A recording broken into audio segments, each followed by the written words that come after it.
So many people, I treat the public like a mosh pit. Whether they like me or don't like me, I just plunge right into them. And talk to us. Talk to us about the thoughts. Oh, this has been a long road. Yeah, well, look, the powers to be align themselves to try to first bribe me out of the race, to get me to drop out.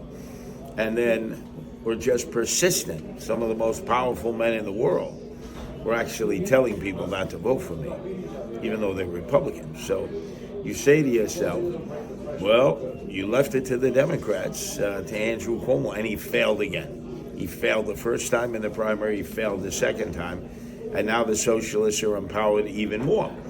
So I blame what I call the masters of the universe for this. These are the billionaires, the influencers, the insiders. So for setting the tone of this race and not respecting that it's one vote, one person, one vote. And that's obviously what occurred.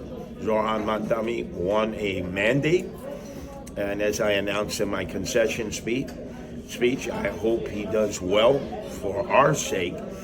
But I'm not leaving, and my supporters are not leaving. It's all part of Improve, Don't Move. I'm organizing them, and if he tries to implement socialist measures into the city or tries to weaken the police any more than they're already weakened, he'll have us to face because we'll be the loyal opposition.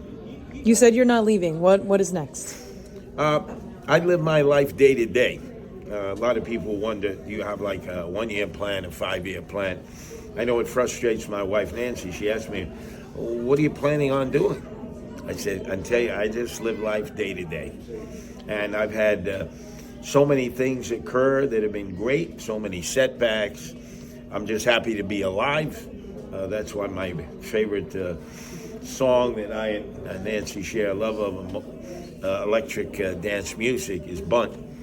It's the happiest day of my life because I'm alive.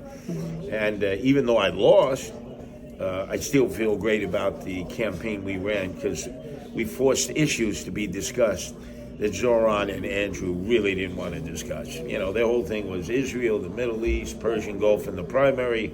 Then all of a sudden they transitioned into what I call kids in a schoolyard, casting aspersions against one another. And then I forced a lot of issues on them that they had to address, especially when it came to public safety, law and order, and quality of life. I don't think they wanted to talk about that all that much. And what is it that you've been telling yourself? There have been attempts on your life in the past. This is just yet another, sign of resilience for you. What is it that you're telling yourself that's helping you keep going? Well, I view myself as a rebel with a cause, because clearly the powers that be view me as a rebel. Like, I can't be put in a box. I don't have a price. I won't play ball with the people who are the shot callers.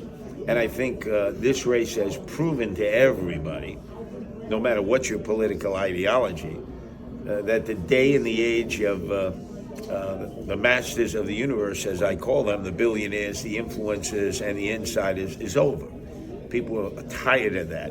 Now, we'll see the direction that Zohran takes the city, because that fantasy will not be reality. And I think the glow will wear off quickly.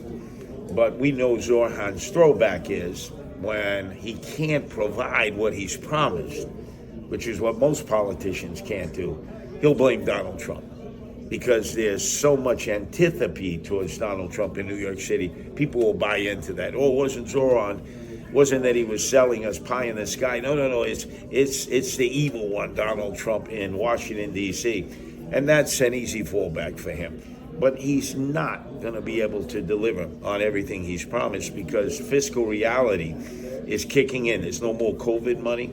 State is cutting back. Federal government is cutting back. And the city has a budget that is not comprehensible. So I don't think he understands that he's not going to have the money maybe he was contemplating once he gets into office. After Eric Adams leaves it, Kathy Hochul has to cut the budget. And as you know, Donald Trump is going to severely try to impair his ability to lead this city. And one last thing, any direct message to Mamdani and even Cuomo, if you want to say anything? Yeah, well, Cuomo, I hope, goes back to the Hamptons, crawls under a rock with his billionaire friends, and we never hear from this guy again, because he created Zohran Mamdani by losing the primary, having an opportunity to beat him in the general election, and forsaking it again by not running a good campaign.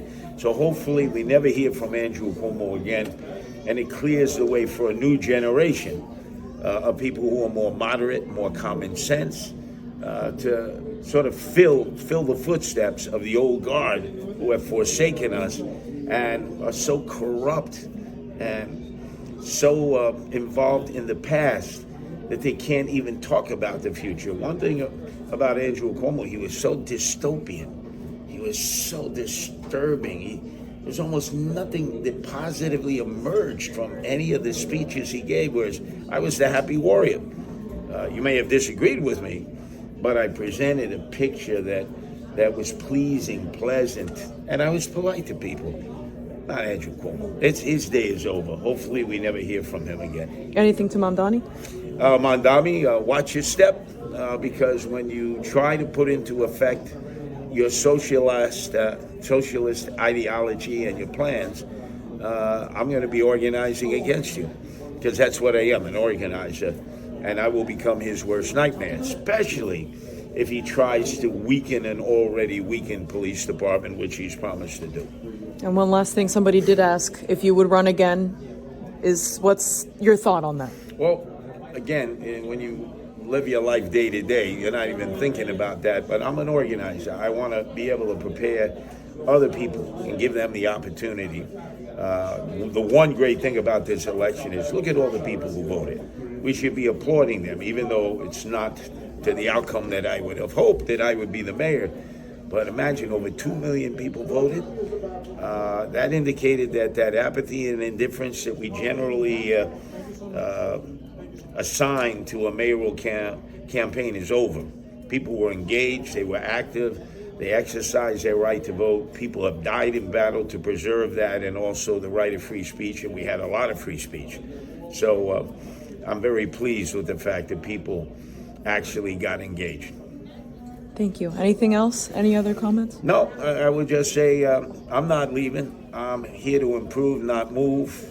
I'm not going to Florida like everybody else in fear, hysteria, and fright has said, oh, I'm leaving New York. No, born here. They try to kill me here. I'll die here. I'll be buried here. And I will fight.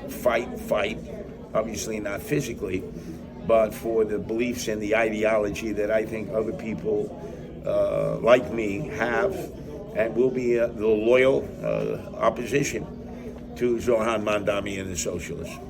Thank you so much.